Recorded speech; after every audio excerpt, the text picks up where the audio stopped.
Hello বন্ধুরা, study motivation YouTube চ্যানেলে তোমাদের সকলকে স্বাগত। আজকে আমরা জানব ভাষা কাকে বলে, কয়েকটি ভাষার উদাহরণ, মাতৃভাষা কাকে বলে, বাংলা ভাষা কাকে বলে, বাংলা ভাষার রূপগুলি কি কি এবং তাদের সংজ্ঞা উদাহরণ সহ জানব। তো প্রথমেই বলেছে ভাষা কাকে বলে। মানুষ তার মনের ভাব প্রকাশ করার জন্য বাকযন্ত্রের সাহায্যে যেসব অর্থপূর্ণ ধ্বনি সমষ্টি উচ্চারণ করে তাকে ভাষা বলে। অর্থাৎ এই ভাষার দ্বারা মানুষ তার মনের ভাব প্রকাশ করবে এবং এই ভাষাটি বাকযন্ত্রের সাহায্যে উচ্চারিত হতে হবে। আবার সেই বাক্যটির অবশ্যই অর্থ থাকতে হবে, তবেই তাকে আমরা ভাষা বলবো। কুকুর, বিড়াল, ছাগল, এমনকি বাড়ির কোনো পোষমানা পাখি, টিয়া, ময়না, কাকাতুয়া এরা কিন্তু আওয়াজ করে, কিন্তু এদের এই আওয়াজকে কিন্তু আমরা ভাষা বলতে পারি না।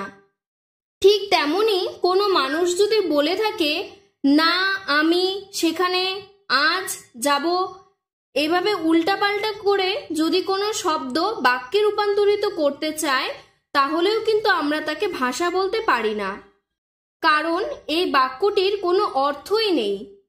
যদি সে বলে যে আমি আজ সেখানে যাব না, তাহলেই সেটি ভাষাতে রূপান্তরিত হবে। অর্থাৎ এখানে বোঝা যাচ্ছে যে মানুষ তার মনের ভাব প্রকাশ করবে এবং তার মধ্যে অবশ্যই অর্থ থাকতে হবে, তবেই সেটি হবে ভাষা। কয়েকটি ভাষার উদাহরণ লেখো। কয়েকটি ভাষার উদাহরণ হলো বাংলা, অসমিয়া, মারাঠি, তামিল, চীনা, ইংরেজি, পাঞ্জাবি ইত্যাদি। এরকম আরো অনেক ভাষা হয়। মাতৃভাষা কাকে বলে? শিশু জন্মের পর মায়ের কোলে থাকতে থাকতে মায়ের মুখে শুনে শুনে যে ভাষায় কথা বলতে শিখে তাকে মাতৃভাষা বলে। অর্থাৎ মায়ের মুখের ভাষাই হলো মাতৃভাষা।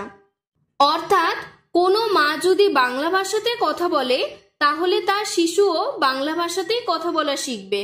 আবার কোনো মা যদি জন্মের পর থেকে বাচ্চাটির সাথে ইংরেজিতেই কথা বলতে থাকে, তাহলে সেই বাচ্চাটি কিন্তু ইংরেজিতেই কথা বলা শিখবে, সেটি তার মাতৃভাষা হয়ে যাবে। বাংলা ভাষা কাকে বলে? বাঙালিরা যে ভাষায় মনের ভাব প্রকাশ করে তাকে বাংলা ভাষা বলে। এই ভাষায় প্রায় 22 কোটি লোক কথা বলে। পশ্চিমবঙ্গ, ত্রিপুরা এবং বাংলাদেশের মানুষ সাধারণত বাংলা ভাষায় কথা বলে থাকে। বাংলা ভাষার রূপ। বাংলা ভাষার রূপ দুটি, যেমন সাধু ভাষা বা লেখ্য ভাষা এবং চলিত ভাষা বা কথ্য ভাষা। সাধু ভাষা কাকে বলে? যখন কোনো পুস্তকাদি রচনা করা হয় তখন যে ভাষা ব্যবহার করা হয় তখন তাকে সাধু ভাষা বলে। অর্থাৎ লেখার সময় আমরা যে ভাষা ব্যবহার করে থাকি তাকে সাধু ভাষা বা লেখ্য ভাষা বলে। যেমন তাহারা বিদ্যালয়ে যাইবে। কিন্তু বর্তমানে এই ভাষাটির ব্যবহার খুব বেশি প্রচলিত নেই। আগেকার দিনে কোনো পণ্ডিত যখন বই রচনা করতেন বা পুস্তক রচনা করতেন, তখন সাধারণত সাধু ভাষাই ব্যবহার করা হতো। চলিত ভাষা কাকে বলে? আমরা কথাবার্তায় যে ভাষা ব্যবহার করি তাকে চলিত ভাষা বলে। অর্থাৎ যে ভাষায় আমরা কথা বলি তাকে চলিত ভাষা বা কথ্য ভাষা বলে। যেমন তারা বিদ্যালয়ে যাবে, আমরা এই ভাষাতেই বর্তমানে কথা বলে থাকি এবং এই ভাষাই বর্তমানে এখন বই রচনাতে ব্যবহার করা হয়। আজকের ভিডিওটি এতটুকুই।